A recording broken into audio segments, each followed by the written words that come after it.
Science વનમાં ત્રીજું પ્રકરણ આપણે શરૂ કર્યું ગઈકાલે. હવે એમાં આગળ જોઈએ.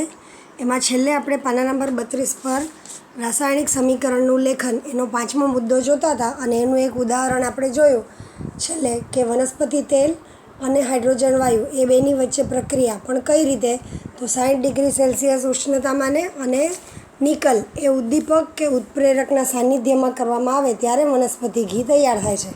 અને સમીકરણ લખ્યું ત્યારે આપણે અહીંયા આગળ બતાવ્યું કે 60 ડિગ્રી તીરની ઉપર અને ઉત્પ્રેરક અહીંયા આગળ આપેલો છે.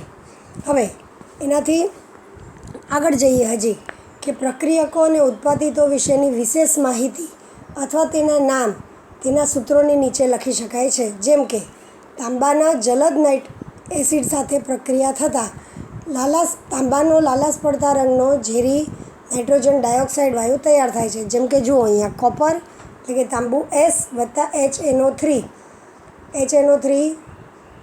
નાઇટ્રિક એસિડ પણ કેવું છે, જલદ. તો શું મળ્યું આપણને, કોપર નાઇટ્રેટ CuNO3 ટ્વાઇસ એકવેસ વત્તા નાઇટ્રોજન ડાયોક્સાઇડ લાલાશ પડતા રંગનો ઝેરી નાઇટ્રોજન ડાયોક્સાઇડ ગેસ વત્તા પાણી 2H2O. પરંતુ જો તાંબાની મંદ નાઇટ્રિક એસિડ સાથે પ્રક્રિયા થાય તો આપણને નાઇટ્રોજન ડાયોક્સાઇડ વાયુ નથી મળતો પણ નાઇટ્રિક ઓક્સાઇડ વાયુ મળે છે. કઈ રીતે એ જુઓ. તો CuS વત્તા HNO3 કેવું, મંદ.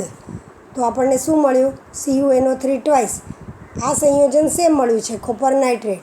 પણ જ્યારે જલદ નાઇટ્રિક એસિડ સાથે પ્રક્રિયા થાય છે ત્યારે નાઇટ્રોજન ડાયોક્સાઇડ વાયુ, જ્યારે મંદ એસિડ સાથે પ્રક્રિયા થાય છે ત્યારે નાઇટ્રિક ઓક્સાઇડ વાયુ તૈયાર થાય છે વત્તા પાણી. હવે આ બંને સમીકરણમાં જો તમને જે અમુક અણુ આપેલા છે એટલે કે તમારા જે રાસાયણિક પદાર્થોના સૂત્રો લખ્યા છે એની આગળ આવા કોઈક આંકડા લખેલા છે. એ શું છે એ હવે આપણે આગળ જોવાનું છે. એટલે આપણને એ પણ અગત્યનું છે કે આમાં કેટલા પરમાણુઓનો ઉપયોગ થયો છે. તો આ બધી જે સંખ્યાઓ છે એના વિશે આપણે આગળ જોઈશું. અત્યારે આપણે સમીકરણનું લેખન ફક્ત જોવાનું છે. પછીનો મુદ્દો આપણે એના ઉપર આવવાનો છે કે એને સંતુલિત કઈ રીતે કરવું. એટલે કે આ જે આપણે આગળ સંખ્યા લખી છે એ શેને આધારે લખી છે એ આગળ જોઈએ. ચલો હવે એના માટે પહેલાં આપણને એક કૃતિ કરવા માટે આપી છે. એના માટે સાહિત્ય શું આપ્યું છે, તો પરીક્ષા નળી, શંકુપાત્ર, ત્રાજવું વગેરે આ 3 સાહિત્ય આપ્યા આપણને. અને પદાર્થ કયા, તો સોડિયમ ક્લોરાઇડ અને સિલ્વર નાઇટ્રેટ આ બેના દ્રાવણ લીધા છે. સોડિયમ ક્લોરાઇડ એટલે મીઠાનું દ્રાવણ અને સિલ્વર નાઇટ્રેટનું દ્રાવણ, બંને દ્રાવણ લીધા. હવે એના માટે શું કરવાનું છે, તો તમારી ચોપડીમાં પણ આકૃતિ જોજો અને અહીંયા આગળ ધ્યાન આપતા જાઓ. તો કૃતિ કરવા માટે નીચે આકૃતિ આપી છે અને આકૃતિ પણ આમાં અહીંયા અત્યારે દેખાતી નથી એટલે તમે પહેલાં એની રીત જોઈ લો, પછી આપણે આકૃતિ જોઈએ. નંબર 1, સોડિયમ ક્લોરાઇડનું દ્રાવણ શંકુપાત્રમાં લો અને સિલ્વર નાઇટ્રેટનું દ્રાવણ પરીક્ષા નળીમાં લો. બીજું, હવે આપણે આકૃતિની સાથે જોવા જવું હોય તો કઈ રીતે, તો આપણે અહીંયા આગળ જોઈએ. હવે ધ્યાન આપજો શું કર્યું છે.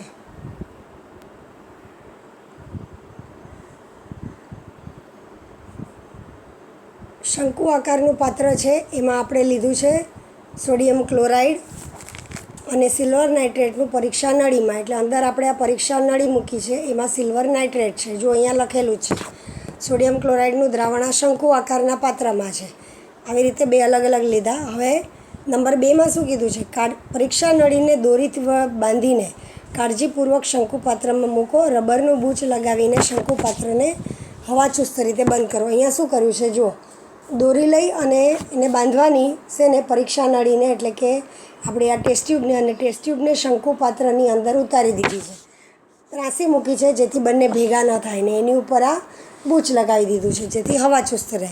હવે બંનેને એકસાથે શેના ઉપર મૂકેલું છે, જુઓ, વજન કાંટો. અને વજન કાંટામાં વજન કેટલું દેખાય છે, 300.20 ગ્રામ એટલે 300.20 ગ્રામ વજન દેખાય છે. હવે નંબર 4માં શું કરવાનું છે, અહીંયા આગળ આકૃતિ આપી છે એ પ્રમાણે કે શંકુ હવાચુસ્ત જ રાખવાનું એટલે બૂચ બંધ રાખીને જ આપણે આ કામ કરવાનું છે કે શંકુપાત્રને ત્રાંસું કરો. ત્રાંસું કરો એટલે શું થશે, પરીક્ષા નળીમાંનું દ્રાવણ અને શંકુપાત્રનું દ્રાવણ એ 2 ભેગા થશે અને બંને વચ્ચે પ્રક્રિયા થશે. બંને વચ્ચે પ્રક્રિયા થશે એટલે શું જોવા મળે, તો આગળનો સવાલ પૂછ્યો છે કે તમને શું ફેરફાર જોવા મળે છે, કોઈ અદ્રાવ્ય પદાર્થ તૈયાર થાય છે કે અને વજનમાં કંઈ ફેરફાર થયો છે કે. તો તમને છેલ્લે અહીંયા આગળ પ્રયોગમાં જોવા મળશે. પહેલાં 2 દ્રાવણ અલગ અલગ દેખાતા હતા, છેલ્લે જોવા મળશે કે અહીંયા આગળ અદ્રાવ્ય પદાર્થ તૈયાર થાય છે. હવે એ અદ્રાવ્ય પદાર્થ શેનો એ આપણે રાસાયણિક સમીકરણ લખીએ એટલે ખબર પડશે. પણ વજન જુઓ, જે સવાલ પૂછ્યો છે કે વજનમાં કંઈ ફેરફાર થાય છે, તો પહેલાં તો શું ફેરફાર જોવા મળે છે, તો બંને વચ્ચે પ્રક્રિયા થઈને એક અદ્રાવ્ય પદાર્થ અને સાથે દ્રાવણ જોવા મળે. અદ્રાવ્ય પદાર્થ તળિયે બેસી જાય અને વજન કરીએ તો વજન પહેલાં જેટલું જ જોવા મળે છે. એટલે રાસાયણિક પ્રક્રિયા થઈ ગયા પછી પણ વજનમાં કોઈ ફેરફાર આપણને જોવા મળતો નથી. હવે શું પ્રક્રિયા થાય છે, તો હવે અહીંયા ઉપર જુઓ, પહેલાં શાબ્દિક ઉદાહરણ લખ્યું આપણે, એટલે કે શબ્દમાં સમીકરણ લખ્યું, સિલ્વર નાઇટ્રેટ વત્તા સોડિયમ ક્લોરાઇડ. તો જે અદ્રાવ્ય પદાર્થ તૈયાર થયો એ કયો? સિલ્વર ક્લોરાઇડ વત્તા સોડિયમ નાઇટ્રેટ. સોડિયમ નાઇટ્રેટનું દ્રાવણ તૈયાર થયું છે અને જે પદાર્થ તૈયાર થયો સિલ્વર ક્લોરાઇડ એ નીચે બેસી જશે. અને કેવા રંગનો? સફેદ. તો એનું રાસાયણિક સમીકરણ કેવી રીતે? સિલ્વર નાઇટ્રેટ AgNO3, પહેલાં બંને દ્રાવણ જ લીધા હતા એટલે એકવેસ, AgNO3 વત્તા સોડિયમ ક્લોરાઇડ NaCl. તો એને લીધે શું મળે છે? સિલ્વર ક્લોરાઇડનો સફેદ પદાર્થ, એટલે કે અદ્રાવ્ય પદાર્થ, તો AgCl. અને અદ્રાવ્ય ઘન પદાર્થ છે એટલે શું કર્યું? નીચે તરફ જતું તીર, અને પછી સોડિયમ નાઇટ્રેટ એનું દ્રાવણ છે NaNO3 એકવેસ, જે અહીંયા જોવા મળે છે. અને આમાં સાથે એ વસ્તુ જોવા મળી કે વજનમાં કોઈ ફેરફાર થયો નથી. એટલે આખી આ પ્રક્રિયા શબ્દથી અને અહીંયા બતાવી છે. હવે નીચે તમને 2 સવાલ પૂછ્યા છે, પણ એ સવાલ પૂછ્યા એનો ફક્ત આપણે ધ્યાનમાં લેવાનું છે, પરીક્ષામાં નહીં આવે. અહીંયા ફક્ત એ જ જોવાનું છે કે ફેરફાર થયો, સિલ્વર ક્લોરાઇડ નામનો સફેદ અવક્ષેપ ઉત્પન્ન થયો, વજનમાં કોઈ ફેરફાર જોવા મળ્યો નહીં. બરાબર. હવે સિલ્વર નાઇટ્રેટનો ઉપયોગ મતદાનની શાહીમાં કરવામાં આવે છે. આપણે મતદાન કરવા જઈએ, તમે તમારા ઘરના મોટાઓને જોયા હશે, મતદાન કરીને આવે તો આંગળીના નખ ઉપર બ્લેક રંગની શાહી લગાડી હોય, તો એ શાહીમાં કરવામાં આવે છે, જેને લીધે એ ચમકતું રહે છે. સિલ્વર નાઇટ્રેટ ચમકતું રહે અને નખ પર એ કલર લાગી જાય, થોડા દિવસ સુધી એમને રહે એટલે દેખાય છે. દૈનિક જીવનમાં સિલ્વર નાઇટ્રેટના બીજા ઉપયોગ કયા? તો સિલ્વર નાઇટ્રેટનો ઉપયોગ બીજે ક્યાં થાય છે? તો આપણે જે ફોટોગ્રાફિક પ્લેટ હોય એના ઉપર સિલ્વર નાઇટ્રેટનો ઉપયોગ કરી શકાય છે. એમાં આપણે વધારે જોવાનું નથી, મેં અહીંયા ચોકડી કરીને આપ્યું છે. અને સિલ્વર નાઇટ્રેટ બીજે ક્યાં? તો બાજુમાં અહીંયા આગળ જો તમને આકૃતિમાં બતાવ્યું જ છે, આપણે ફટાકડા ફોડવાના હોઈએ કે એમાં કોઈપણ જગ્યાએ સિલ્વર નાઇટ્રેટનો ઉપયોગ કરવામાં આવે છે. ખાસ કરીને તો જે ફોટોગ્રાફિક પ્લેટ હોય એમાં એનો ઉપયોગ કરવામાં આવે. હવે આગળનો મુદ્દો જોઈએ, પાના નંબર 34 પર. રાસાયણિક સમીકરણનું સંતુલન કરવું. હવે બધા રાસાયણિક સમીકરણ લખીએ છીએ, પણ સંતુલન કરવું એટલે શું? સંતુલન કરવું એટલે આપણે આગળથી કોઈ એક વસ્તુ જોવાની છે, એટલે જે આપણા પરમાણુની સંખ્યા હોય એના વિશેનું ધ્યાન આપવાનું છે. તો અહીંયા આપણને મેં તમને પહેલાં પણ કીધું છે કે જ્યાં જ્યાં આપણે અણુ લખ્યું હોય ત્યાં પરમાણુ વિચારવાનું અને રેણુ લખ્યું હોય ત્યાં અણુ. તો અહીંયા શું કીધું છે? બાજુમાં એક કોઠો, હું બોલું છું એ પ્રમાણે તમે જોઈએ તો લખતા જજો, અથવા ફોટો મૂકીશ ત્યારે એમાં લખીને બતાવીશ. સમીકરણ 9ના આધારે બાજુનું કોષ્ટક ભરો. હવે તમારી ચોપડીમાં સમીકરણ 9 જુઓ અને અહીંયા કોષ્ટક પર ધ્યાન આપો. સમીકરણ 9 એટલે આપણે હમણાં જે જોયું હોય કે સિલ્વર નાઇટ્રેટ વત્તા સોડિયમ ક્લોરાઇડ, તો શું મળે છે? સિલ્વર ક્લોરાઇડ વત્તા સોડિયમ નાઇટ્રેટ. તો અહીંયા કોષ્ટક ભરવાનું છે, એટલે પ્રક્રિયકો ડાબી બાજુ પર. હવે અહીંયા કોષ્ટકમાં પરમાણુની સંખ્યા બરાબર લખી છે, બાજુમાં માહિતી આપી છે, એમાં જુઓ શું લખ્યું? આ સમીકરણમાં પ્રક્રિયકોમાં મૂળ દ્રવ્યના પરમાણુની સંખ્યા ઉત્પાદિતમાં તે મૂળ દ્રવ્યના પરમાણુની સંખ્યા જેટલી જણાય છે. આવા સમીકરણને સંતુલિત સમીકરણ કહેવાય છે. એટલે કેવું સંતુલિત સમીકરણ? તો એના માટે આપણે અહીંયા કોષ્ટકમાં લખવું પડે. જો હું જરા લખીને તમને બતાવું છું કે ડાબી બાજુએ શું છે અને જમણી બાજુએ. જોતા જાઓ, પાના નંબર 33 પર તમે રાખો. તો પહેલાં Ag મૂળ દ્રવ્ય પરમાણુની સંખ્યા ડાબી બાજુ પર. ડાબી બાજુ પર કેટલી છે? ફક્ત 1. જમણી બાજુ પર પણ Ag સિલ્વર, એના પરમાણુની સંખ્યા 1. નાઇટ્રોજન જુઓ, ડાબી બાજુ પર નાઇટ્રોજન, એની સંખ્યા 1. અને જમણી બાજુ પર પણ નાઇટ્રોજન, તો એની સંખ્યા છે 1. પછી છે ઓક્સિજન. તો ઓક્સિજન ડાબી બાજુ પર ઓક્સિજન કેટલો આપ્યો છે? O3, એટલે કે 3. તો જમણી તરફનું તમારું ઉત્પાદિતોવાળા સૂત્ર જુઓ, તો એમાં પણ ઓક્સિજન કેટલા છે? 3. પછી સોડિયમ Na, ડાબી બાજુ પર Na પરમાણુ 1 જ, અને જમણી તરફ પણ Na પરમાણુ 1 જ. પછી ક્લોરિન છેલ્લો, તો ક્લોરિનનું પરમાણુ ડાબી બાજુએ 1 જ અને જમણી તરફ પણ 1 જ. કહેવાનો અર્થ એમ કે જેટલા ડાબી બાજુ પર છે એટલા જ જમણી બાજુ પર છે, એટલે એમાં કાંઈ ફરક પડતો નથી. તો ઇટ મીન્સ કે સમીકરણ નંબર 9 એ આખું સંતુલિત છે. ડાબી બાજુ પર કોઈ એક આપણે મૂળ દ્રવ્ય લઈએ, એના જેટલા પરમાણુ છે જમણી બાજુ પર પણ એટલા. દાખલા તરીકે ઓક્સિજન લીધો તો ડાબી બાજુ પર ઓક્સિજનના 3 પરમાણુ છે, જમણી બાજુ પર પણ ઓક્સિજનના 3. એમ દરેકનું જોતા જાઓ તો બંને બાજુએ સેમ છે.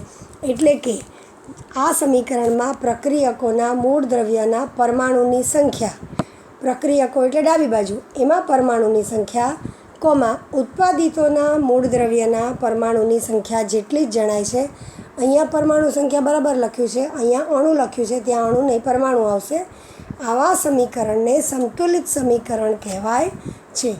જો રાસાયણિક, હવે એની વ્યાખ્યા શું સંતુલિત સમીકરણની અથવા અસંતુલિતની, કે જો રાસાયણિક સમીકરણની બંને બાજુએ પ્રત્યેક મૂળ દ્રવ્યના પરમાણુની સંખ્યા સમાન ન હોય તો તે સમીકરણને અસંતુલિત સમીકરણ કહેવાય છે. ફરીથી જુઓ, જો રાસાયણિક સમીકરણમાં એની બંને બાજુએ પ્રત્યેક મૂળ દ્રવ્યના પરમાણુની સંખ્યા સમાન ન હોય તો તે સમીકરણને અસંતુલિત સમીકરણ કહેવાય. અહીંયા અણુ નહીં પણ પરમાણુ, જે અહીંયા પરમાણુ લખ્યું છે બરાબર. હવે એના માટે ધ્યાનમાં શું રાખવાનું, તો ધ્યાનમાં રાખવાનું એ નીચેની અગત્યની બાબત એ તમારે લખી રાખવાની. હું અંડરલાઇન કરું છું, જોજો.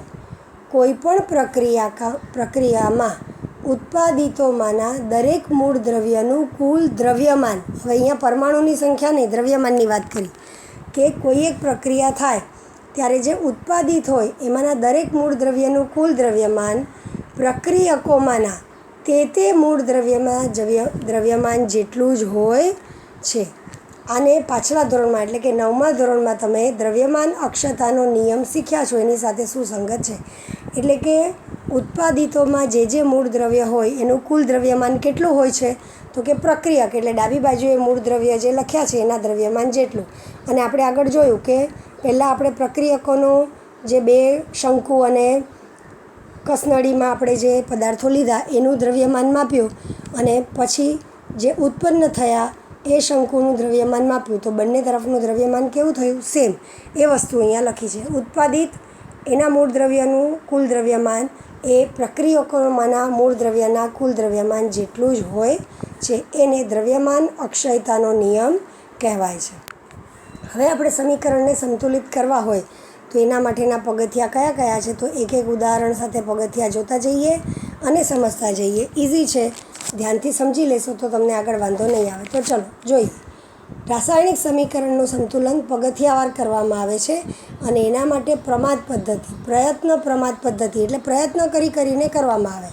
દાખલા તરીકે ઉદાહરણ એક પહેલું કયું આપ્યું છે, ઉદાહરણ તરીકે આપેલું શાબ્દિક ઉદાહરણ સમીકરણ જુઓ. પહેલું આપ્યું આપણને સોડિયમ હાઇડ્રોક્સાઇડ વત્તા સલ્ફ્યુરિક એસિડ, તો શું મળે, સોડિયમ સલ્ફેટ વત્તા પાણી. હવે આપણે પછી એનો એક એક સ્ટેપ નહીં લખીએ, આપણે પછી છેલ્લે ફાઇનલ સંતુલિત કરેલું જ લખશું. સમજી લેવાનું છે. અને સંતુલિત કરેલું, તો સંતુલિત કરેલું ક્યાં આગળ છે, તો સીધું તમારા પાના નંબર 35 પર જે સમીકરણ 11 છે એ આખું સંતુલિત કરેલું છે, એ આપણે જોવાનું છે. હવે એ જોવા માટે સમજવાનું શું છે, પહેલાં હવે આપણે એને રાસાયણિક સમીકરણના સ્વરૂપે લખીએ. તો સોડિયમ હાઇડ્રોક્સાઇડ NaOH વત્તા સલ્ફ્યુરિક એસિડ H2SO4, તો તીર કર્યું, આ બેની વચ્ચે વત્તા કર્યા. હવે તમને એ લખતા આવડે છે. શું મળ્યું, સોડિયમ સલ્ફેટ. સોડિયમ સલ્ફેટનું સૂત્ર Na2SO4 વત્તા પાણી H2O, આને આપ્યો નંબર 10. હવે નંબર 10 પરથી આપણે શું કર્યું, તમને દરેક વખતે કે આવી રીતે કોઠો લખવાની જરૂર પડે નહીં અને લખવાનો પણ ન હોય, નહીંતર પ્રોસેસ લાંબી થઈ જાય. પણ અહીંયા સમજવાનું છે એટલે આપણે સમજી લઈએ. જુઓ શું આપ્યું છે. હવે અહીંયા ધ્યાન આપવાનું, સમીકરણ 10ને સંતુલિત છે કે નહીં એ તપાસવા માટે આપણે આગળ જે કર્યું હતું એ પ્રમાણે કોઠો જે 9 હતો 3.5 કોઠો એમાં કર્યું હતું એ જ પ્રમાણે કરવાનું કે સમીકરણની બંને બાજુએ રહેલા વિવિધ મૂળ દ્રવ્યની અણુ નહીં પરમાણુ સંખ્યા બંને બાજુએ, અહીંયા અણુ નહીં પરમાણુ સંખ્યા આવશે. પરમાણુ સંખ્યા સાથે તુલના કરતાં એવું જણાય છે કે બધા મૂળ દ્રવ્યની પરમાણુ સંખ્યા સમાન નથી. એટલે કે સમીકરણ 10 સંતુલિત નથી. જો કઈ રીતે, ડાબી બાજુથી એક એક મૂળ દ્રવ્ય લેતા ગયા. પહેલું લીધું સોડિયમ, તો ડાબી બાજુએ સોડિયમના કેટલા પરમાણુ છે, 1. જ્યારે જમણી તરફ સોડિયમના કેટલા પરમાણુ છે, 2. પછી લો ઓક્સિજન, ડાબી બાજુએ ઓક્સિજનના કેટલા છે, તો તમારે બેઉ પદાર્થમાં જોવાનું. બંને પદાર્થમાં કેટલા કેટલા છે, તો જરા અલગ કલર લઈને બતાવો એટલે સમજાય. પહેલા પદાર્થમાં ઓક્સિજન 1 અને બીજામાં ઓક્સિજન 4 પરમાણુ, એટલે ડાબી બાજુએ ઓક્સિજનના કેટલા પરમાણુ છે, 5. તો એની સામે જમણી તરફ જુઓ, ઓક્સિજન 4 વત્તા 1 એટલે જમણી તરફ 5. પછી ત્રીજો પદાર્થ લઈએ, મૂળ દ્રવ્ય. પદાર્થ ન કહેવાય, મૂળ દ્રવ્ય. ત્રીજો મૂળ દ્રવ્ય છે હાઇડ્રોજન. તો ડાબી બાજુએ હાઇડ્રોજન કેટલા છે, H2 એટલે આ 2 અને 1 મિનિટ, તમને અહીંયા નામ બરાબર દેખાતું નથી. સોડિયમ હાઇડ્રોક્સાઇડ NaOH છે, ધ્યાન આપજો. NaOH એટલે એમાં હાઇડ્રોજન 1 છે અને બાજુમાં H2SO4. H2SO4 એટલે એમાં હાઇડ્રોજન કેટલા છે, 2. એટલે 2 અને 1 કેટલા થાય, 3. જો હું કલર કાઢી નાખું છું એટલે તમને ખબર પડે. અને ફરીથી જોઈએ, હાઇડ્રોજન જુઓ હવે, 1 અને આ 2 એટલે કેટલા થયા, ડાબી બાજુએ 3. જમણી તરફ જુઓ, હાઇડ્રોજન કેટલા છે, પહેલાં સૂત્રમાં હાઇડ્રોજન નથી, બીજા સૂત્રમાં હાઇડ્રોજન કેટલા છે, 2. છેલ્લે સલ્ફર રહી ગયું.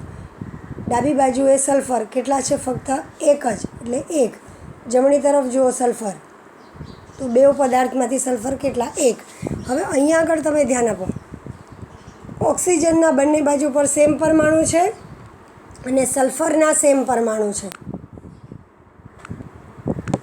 એટલે આ બંને જે છે ઓક્સિજન અને સલ્ફર એ બંને તો સરખા જ છે, પણ નાઇટ્રોજન જે છે, નાઇટ્રોજન નહીં, સોડિયમ જે છે એના બંને તરફના પરમાણુની સંખ્યા અલગ છે.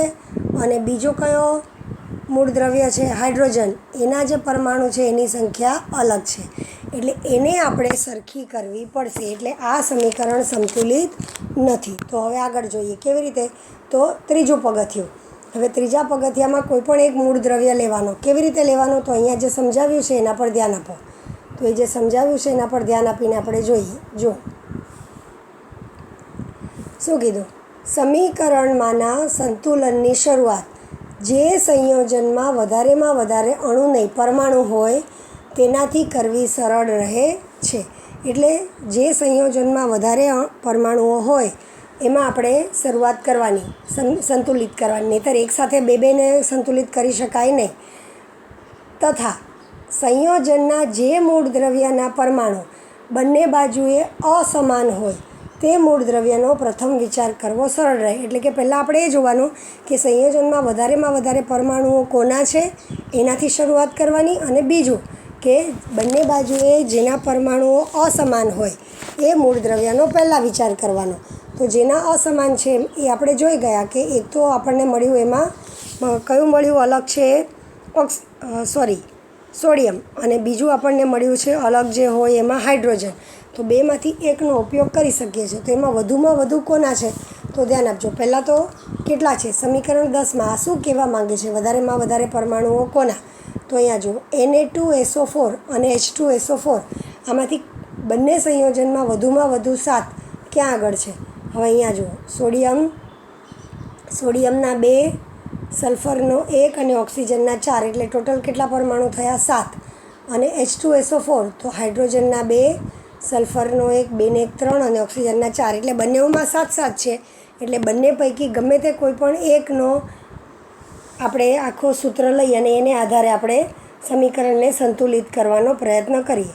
હવે આમાં Na2SO4માં જુઓ, Na2SO4માં શું સમજાવ્યું કે પહેલાં ધારો કે આપણે Na2SO4 સંયોજનને ધ્યાનમાં લઈએ તો આ સંયોજનમાં મૂળ દ્રવ્ય પૈકી સોડિયમના અણુ, તો સોડિયમના અણુ નહીં પરમાણુ બોલવાનું. સોડિયમના જે પરમાણુ છે ઉપરના કોઠામાં જુઓ, સોડિયમના પરમાણુની સંખ્યા બંને બાજુએ અસમાન હોવાથી સંતુલન માટે પહેલાં આપણે સોડિયમની જ પસંદગી કરીએ છીએ.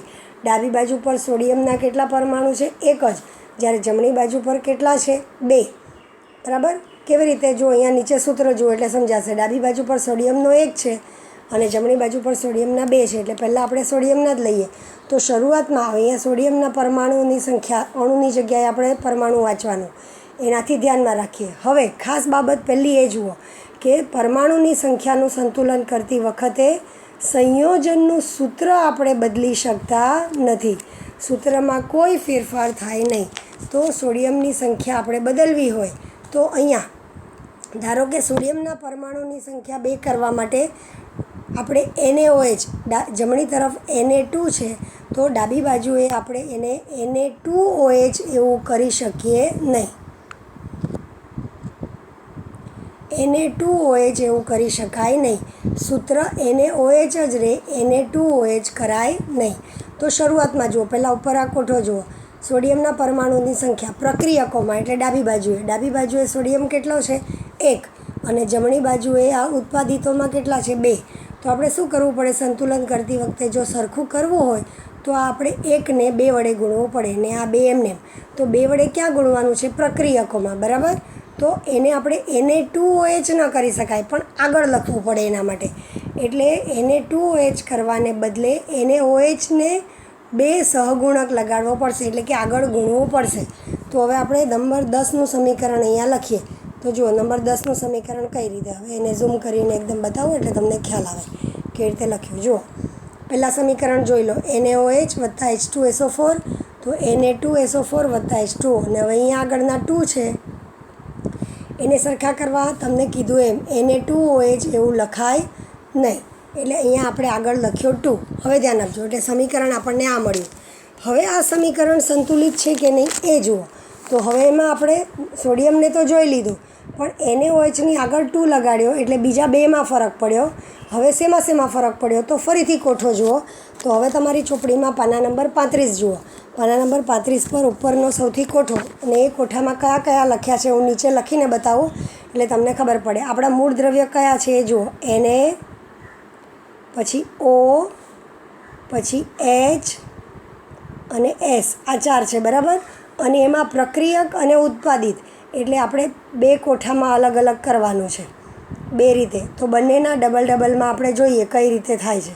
હવે પહેલાં આપણે Na અને Oનું જોઈએ ડાબી બાજુએ.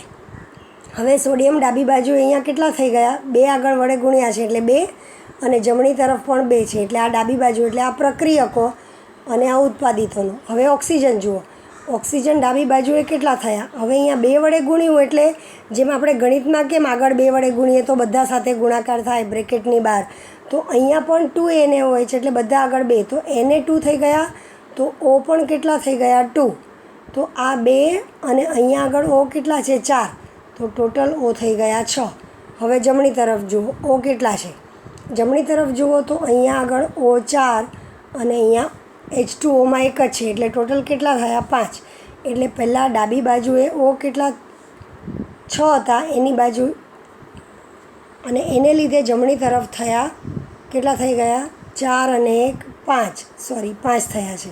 એટલે અહીંયા આગળ ઓક્સિજનની સંખ્યા સમાન થતી નથી, એટલે ઓક્સિજન તો બદલાઈ ગયો. હાઇડ્રોજન જુઓ, હવે અહીંયા હાઇડ્રોજન ડાબી બાજુએ 2 લખ્યા એટલે આ 2 અને અહીંયાના 2 એટલે હાઇડ્રોજન ડાબી બાજુએ કેટલા છે? 4. જમણી તરફ જુઓ, હાઇડ્રોજન કેટલા? તો હાઇડ્રોજન અહીંયા આગળ સમીકરણમાં 1 જ વાર છે અને કેટલા છે? 2. એટલે હાઇડ્રોજનની સંખ્યા પણ બરાબર નથી. પછી S જુઓ, સલ્ફર ડાબી બાજુએ સલ્ફર S કેટલા છે? 1 જ એટલે 1. અને જમણી બાજુએ સલ્ફર કેટલા છે? તો જમણી બાજુએ અહીંયા પણ સલ્ફર 1 જ, એટલે સલ્ફર બરાબર છે, સોડિયમ બરાબર છે, પણ હવે ફરક ક્યાં પડી ગયો? હાઇડ્રોજન અને ઓક્સિજન. એટલે એનો અર્થ એમ કે સમીકરણ 10 સંતુલિત નથી, બરાબર. તો હવે આપણે પાના નંબર 35 પર હું જાઉં છું. આ સમીકરણ યાદ રાખજો, ત્યાં પણ આપણને જોવા મળશે. હવે અહીંયા આગળ આ 2 કોઠા જુઓ અને નીચે સમીકરણ પણ દેખાય છે એટલે આપણે સાથે એને રાખી અને જોઈએ. તો જુઓ, મેં તમને કીધું એમ સોડિયમ 2 થઈ ગયા, ઓક્સિજન ડાબી બાજુએ 6 પરમાણુ અને જમણી બાજુએ 5, હાઇડ્રોજન ડાબી બાજુએ 4 અને જમણી બાજુએ 2, અને સલ્ફરના 1. એનો અર્થ એમ કે Na અને સલ્ફર એ બંને સમાન છે, ઓક્સિજન અને હાઇડ્રોજન સમાન નથી. એનો અર્થ એમ કે સમીકરણ 10 સંતુલિત નથી. તો હવે કોનું સમીકરણ આપણે હવે કોનું કરીએ? તો હવે પહેલાં આપણે હાઇડ્રોજન પર જઈએ. હાઇડ્રોજનની પરમાણુની સંખ્યાનું સંતુલન કરવા માટે શું કરવું પડશે? તો હાઇડ્રોજનની સંખ્યાનું સંતુલન કરવા માટે તમે હવે જુઓ, ડાબી બાજુ પર આપણા સંતુલન જોયું, પહેલાં 2 તો આપણે લખી જ દીધા છે. હવે એને લીધે હાઇડ્રોજન કેટલા થયા? સમીકરણ 10 આપણે લખી નાખ્યું. સમીકરણ 10 સંતુલિત નથી એ આપણે જોયું, બરાબર. તો એને માટે હવે હાઇડ્રોજન જે કેટલા થયા છે આપણા, ડાબી બાજુએ 4 અને જમણી બાજુએ 2 છે. તો આપણે શું કરીએ, જમણી બાજુએ જે H2O 2 છે એની આગળ જો શું કર્યું, 2 લખી નાખ્યું. આગળ 2 લખ્યું તો હવે 2 ગુણ્યા 2 એટલે હાઇડ્રોજન 4 થઈ ગયા. હવે જુઓ, હવે શરૂઆતમાં આપણે જોયું કે ડાબી બાજુ પર એને તો સમાન છે જ અને સલ્ફર પણ સમાન છે. હવે હાઇડ્રોજનની વાત કરીએ, ડાબી બાજુએ હાઇડ્રોજન 2 અને આ 2 એટલે 4 થઈ ગયા. હવે જમણી બાજુએ જુઓ, 2 ગુણ્યા 2 એટલે અહીંયા પણ હાઇડ્રોજન કેટલા થયા, 4 થઈ ગયા. સંતુલન કરીને 2 ગુણ્યા 2 એટલે 4 પૂરું થઈ ગયું. હવે ફરક ક્યાં હતો, બીજી કઈ સંખ્યામાં, ઓક્સિજનમાં. હવે જરા ઓક્સિજનમાં ધ્યાન આપો. ઓક્સિજનમાં ડાબી બાજુએ આપણે ગણ્યા, આવે ઓક્સિજન અહીંયા 2 અને અહીંયા ઓક્સિજન 4 એટલે 6 થયા હતા. આપણે ઉપરનામાં જુઓ, અહીંયા ઓક્સિજન 6 થઈ ગયા હતા. અને 10મું સમીકરણ સંતુલિત નહોતું, પણ અહીંયા 2 લખ્યા આપણે કોની આગળ, H2O આગળ. તો હવે જુઓ, H2O આગળ 2 લખ્યા એટલે O પણ 2 થઈ જાય. તો હવે O ગણો ફરીથી. હવે હું O બતાવું છું, ફક્ત ધ્યાન અહીંયા સૂત્ર પર જુઓ. ડાબી બાજુએ O2 અને આ 4 એટલે 6 થઈ ગયા. હવે જમણી તરફ O જુઓ, આ 4 અને આ 2 ગુણેલા છે એટલે ઓક્સિજન પણ 2. તો 4 + 2 એટલે જમણી બાજુએ પણ 6. એનો અર્થ એમ કે હાઇડ્રોજન પણ સંતુલિત થઈ ગયા અને ઓક્સિજન પણ સંતુલિત થઈ ગયા. એટલે હવે આ સમીકરણ સંતુલિત છે. તો હવે સંતુલિત સમીકરણ જે આપણે લખીએ નંબર 11 એ જોઈ લો એટલે તમને સમજાય. એટલે મેં જો હાઇલાઇટ કર્યું છે એ તમારે લખવાનું. સંતુલિત જોઈ લો આખું, NaOH + H2SO4 gives Na2SO4 + H2O આ લખ્યું. અને હવે એને સંતુલિત કર્યું, એમાં આપણે પહેલાં શું કર્યું, NaOHની આગળ 2 લખ્યું તો સંતુલિત નહોતું થતું, એટલે પછી આપણે અહીંયા આગળ 2 લખ્યા. તો બંને બાજુના મૂળ દ્રવ્યોના પરમાણુઓની સંખ્યા સંતુલિત થઈ ગઈ છે. એટલે આ સમીકરણ નંબર 11 સંતુલિત સમીકરણ છે. ખ્યાલ આવ્યો, બરાબર. એટલે આ રીતે પગથિયાવાર કે ક્રમવાર એક મૂળ દ્રવ્યની પરમાણુની સંખ્યાનું સંતુલન આપણે આગળ યોગ્ય સહગુણક લગાડીને અસંતુલિત સમીકરણમાંથી સંતુલિત સમીકરણ મેળવવાનો પ્રયત્ન કરીએ છીએ. હવે એની આગળ આપણને મગજ ચલાવ આપ્યું છે, એના ઉપર જોઈ લઈએ એટલે આટલો એક મુદ્દો પૂરો થઈ જાય. તો જુઓ, હવે એક વસ્તુ જુઓ. સમીકરણ 6માં પ્રક્રિયકો અને ઉત્પાદિતો કયા છે તે લખો. તો સમીકરણ 6 સવાલ પહેલો છે આ. તો તમારું સમીકરણ 6 જુઓ, ક્યાં આપ્યું છે. મેં તમને આગળ જ કીધું હતું કે દરેક વખતે અલગ અલગ સમીકરણ પૂછશે. તો સમીકરણ 6 જુઓ, તમારા પાનો નંબર 33 કાઢો. એ 33 પર ક્યાં છે એ જુઓ, સમીકરણ 6. એમાં પ્રક્રિયકો અને ઉત્પાદિતો લખવાના છે. જોઈએ તો હું તમને આમાં પણ લખીને બતાવી દઉં એટલે ખ્યાલ આવે. સમીકરણ 6 જુઓ, અહીંયા આમાં પ્રક્રિયકો અને ઉત્પાદિતો લખવાના છે. તો કયા કયા છે પ્રક્રિયકો અને ઉત્પાદિતો, ધ્યાન આપો. ડાબી બાજુએ હોય એ પ્રક્રિયકો એટલે વનસ્પતિ તેલ અને હાઇડ્રોજન વાયુ એ આપણા પ્રક્રિયકો, અને ઉત્પાદિતો શું છે, વનસ્પતિ ઘી. બરાબર થઈ ગયો તમારો આ સવાલનો જવાબ. ચલો આગળ. હવે એમાં આ જુઓ, N2 નાઇટ્રોજન ગેસ વત્તા હાઇડ્રોજન ગેસ, તો શું મળે છે. અને આ કેવી પ્રક્રિયા કરી છે. જો આમાં તીર આપણને એક જ બાજુએ નથી બતાવ્યું, ફક્ત આમ નથી બતાવ્યું, જરા અલગ રીતે. તો અલગ રીતે એટલે અડધું અડધું આ રીતે. એટલે આ કેવી પ્રક્રિયા કહેવાય, રિવર્સિબલ, પ્રત્યાવર્તી. આપણે જોયું ને ભૌતિક ફેરફારમાં કે થાય અને પાછા છૂટા પણ પડી જાય, એટલે પાછું મૂળ સ્વરૂપમાં આવી જાય. તો આ રિવર્સિબલ પ્રક્રિયા છે, પ્રત્યાવર્તી. એટલે નાઇટ્રોજન વત્તા હાઇડ્રોજન મળીને એમોનિયા બને અને પાછું એમોનિયામાંથી આ 2 વાયુઓ છૂટા પડી જાય. તો એને સંતુલિત કરીને લખો. તો સંતુલિત કરીને લખવું હોય તો કેવી રીતે લખાય, તો ધ્યાન આપજો, બરાબર. જોઈએ પહેલાં નાઇટ્રોજન કેટલા છે, N2. તો અહીંયા જમણી તરફ નાઇટ્રોજન એક જ છે પરમાણુ. તો આપણે શું કરીએ, આગળ 2 લખી નાખીએ. હવે આગળ 2 લખ્યું તો હાઇડ્રોજન કેટલા થઈ જશે, 3 × 2 = 6. હવે ડાબી બાજુએ જુઓ, હાઇડ્રોજન કેટલા છે, 2 જ છે. તો એને 6 કરવા પડે. તો હું હાઇડ્રોજનની આગળ લખું 3. થઈ ગયું સંતુલિત. જુઓ, N2 જમણી તરફ N2 થઈ ગયા. ડાબી બાજુએ આગળ 3 લખ્યા એટલે 3 × 2 = 6. તો જમણી બાજુએ પણ 3 × 2 = 6 થઈ ગયું સંતુલિત સમીકરણ. એટલે આ રીતે તમારે લખવાનું હોય. હવે એમાં બીજો પ્રશ્ન, નીચેની પ્રક્રિયા માટે સંતુલિત રાસાયણિક સમીકરણ લખો. હવે આમાં સંતુલિત સમીકરણ લખવાનું છે. હું અહીંયા તમને લખીને બતાવું છું અને પછી તમારે એને લખી લેવાનું અને હું તમને કહીશ એટલે તમે પેન્સિલથી તમારી ચોપડીમાં કે તમારી નોટમાં લખી લેશો. અહીંયા હું તમને લખીને બતાવું છું, ધ્યાન આપજો. કેલ્શિયમ ક્લોરાઇડ, અને એને સંતુલિત પણ કરવાનું છે આપણે. તો જુઓ, કેલ્શિયમ CaCl2, બરાબર. હવે આ જે છે પદાર્થ એ ઘન એટલે S વત્તા બીજો પદાર્થ છે sulphuric acid H2SO4, sulphuric acid એટલે એ આવે લિક્વિડ પ્રવાહી સ્વરૂપ, બરાબર. એમાંથી શું મળે તમારે આખું એક લીટીમાં જ લખવાનું. હું અહીંયા એક લીટીમાં નથી લખી શકતી એટલે હું નીચે લખીશ. કેલ્શિયમ સલ્ફેટ, કેલ્શિયમ સલ્ફેટનું સૂત્ર CaSO4, અને આ પદાર્થ છે એટલે ઘન વત્તા હાઇડ્રોજન ક્લોરાઇડ, હાઇડ્રોજન ક્લોરાઇડ એ પ્રવાહી સ્વરૂપે મળશે એટલે એ લિક્વિડ, બરાબર. હવે આને સંતુલિત કરીએ. હાઇડ્રોજન ક્લોરાઇડ એટલે HCl, તો આખું સૂત્ર મેં લખ્યું CaCl2 બ્રેકેટમાં S વત્તા H2SO4 બ્રેકેટમાં L. તો શું મળે? હાઇડ્રોજન CaSO4 કેલ્શિયમ સલ્ફેટ ઘન એટલે કે S વત્તા હાઇડ્રોજન ક્લોરાઇડ પણ લિક્વિડ, બરાબર. હવે એને સંતુલિત કરો. તો સંતુલિત કરવા માટે ફટાફટ જોતા જાઓ એટલે તમને ખબર પડે કે કઈ રીતે તમને મળશે. હવે જુઓ, કેલ્શિયમ Ca એક જ છે, જમણી તરફ Ca એક થઈ ગયું.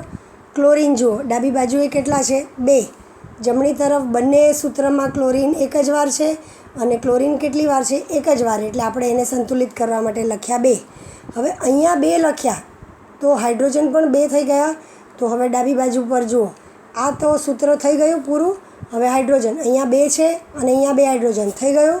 હવે પછી રહ્યું S, તો જમણી તરફ S એક જ છે, થઈ ગયો. અને ઓક્સિજન 4, તો જમણી તરફ 4, એટલે થઈ ગયું સંતુલિત. HCl આગળ 2 લખ્યા, બીજા કલરથી બતાવું તમને. HCl આગળ 2 લખ્યા એટલે આખું સમીકરણ સંતુલિત થઈ ગયું છે. એટલે આ હું તમને કહીશ એટલે તમે લખી નાખજો, બરાબર. હવે એના પછીનું નીચેની પ્રક્રિયાઓમાં પ્રક્રિયકો અને ઉત્પાદિતોની ભૌતિક અવસ્થા. તો હું બોલું છું બંનેની અવસ્થા કઈ કઈ, તમે તમારી જાતે પેન્સિલથી લખતા જજો. તો સલ્ફર ડાયોક્સાઇડ વાયુ એટલે ગેસ, એટલે અહીંયા આવે G વત્તા H2S, તો એ હાઇડ્રોજન સલ્ફાઇડ લિક્વિડ લેવું પડે, બંને ગેસ ના થાય. પછી સલ્ફર એટલે પદાર્થ ઉત્પન્ન થયો એટલે એમાં આવશે બ્રેકેટમાં S, બ્રેકેટમાં લખવાનું હોય. અને H2O એટલે પાણી, તો એ આવે લિક્વિડ, બરાબર. પછી નીચે 2Ag, જો સંતુલિત કરીને આપેલું છે એ સાથે સાથે જોતા જજો એટલે તમને ખબર પડે કે કઈ રીતે સંતુલન કર્યું છે. પછી સિલ્વર 2Ag વત્તા HCl, તો સિલ્વર એટલે ઘન સ્વરૂપમાં હોય એટલે S વત્તા HCl hydrochloric acid liquid L, તો AgCl પદાર્થ છે, પદાર્થ મળ્યો. અવક્ષેપ એટલે એની બાજુમાં નીચે તીર, અને હાઇડ્રોજન H2 એટલે વાયુ, તો એની બાજુમાં ઉપર તીર. અને અહીંયા આગળ શું થયું છે? તો સંતુલિત કરતી વખતે બરાબર જોવાનું કે કેવી રીતે મળે, ક્યાંથી મળે. પહેલાં સૂત્રમાં જુઓ, O2 SO2 એટલે 2 છે, તો જમણી તરફ H2O છે એટલે અહીંયા 2 લખી દીધા. એ 2 લખ્યા તો હાઇડ્રોજન કેટલા થઈ ગયા? 4.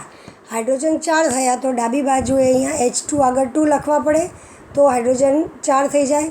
પણ હાઇડ્રોજનને 4 કરવા ગયા તો સલ્ફર અહીંયા 2 અને અહીંયા આગળનો 1 3 થઈ ગયા. તો અહીંયા જે સલ્ફર છે એની આગળ આપણે લખ્યું 3 એટલે સંતુલિત. હવે એવી રીતે નીચે જુઓ, Ag પ્લસ HCl, તો AgCl વત્તા H2, તો અહીંયા અલગ ક્યાં છે? પહેલાં H2, તો H આગળ 2 છે એટલે અહીંયા 2 લખ્યા ડાબી બાજુએ. હવે ડાબી બાજુએ 2 લખો એટલે H તો 2 થઈ ગયા પણ સાથે Cl પણ 2, તો Cl2, તો જમણી તરફ Clને 2 કરવા માટે આગળ 2 લખ્યા. હવે આગળ 2 લખ્યા એટલે Ag2 થઈ ગયા, તો Ag2 થઈ ગયા એટલે ડાબી બાજુએ Agની આગળ 2, એટલે આ પ્રમાણે આખું સંતુલિત સમીકરણ મળી ગયું. હવે એને આધારે આપણને એક બાબત સમજાવી છે, જોઈ લો કે આનો અર્થ શું, કે જ્યારે રાસાયણિક પ્રક્રિયામાં પ્રક્રિયકો પાસેથી નવો પદાર્થ એટલે કે ઉત્પાદિત મળે, આપણે જોયું. અને એમ થતી વખતે પ્રક્રિયકોમાંના કેટલાક રાસાયણિક બંધ તૂટે છે અને નવા રાસાયણિક બંધ તૈયાર થઈ અને પ્રક્રિયકોનું ઉત્પાદિતોમાં રૂપાંતર થાય છે. અને હવે આગળ એને આધારે જે પ્રક્રિયા છે એના પ્રકારોનો આપણે અભ્યાસ કરવાના છીએ. આજે બસ આટલું જ રાખો, પછી નેક્સ્ટ ટાઈમ જોઈશું. Thank you.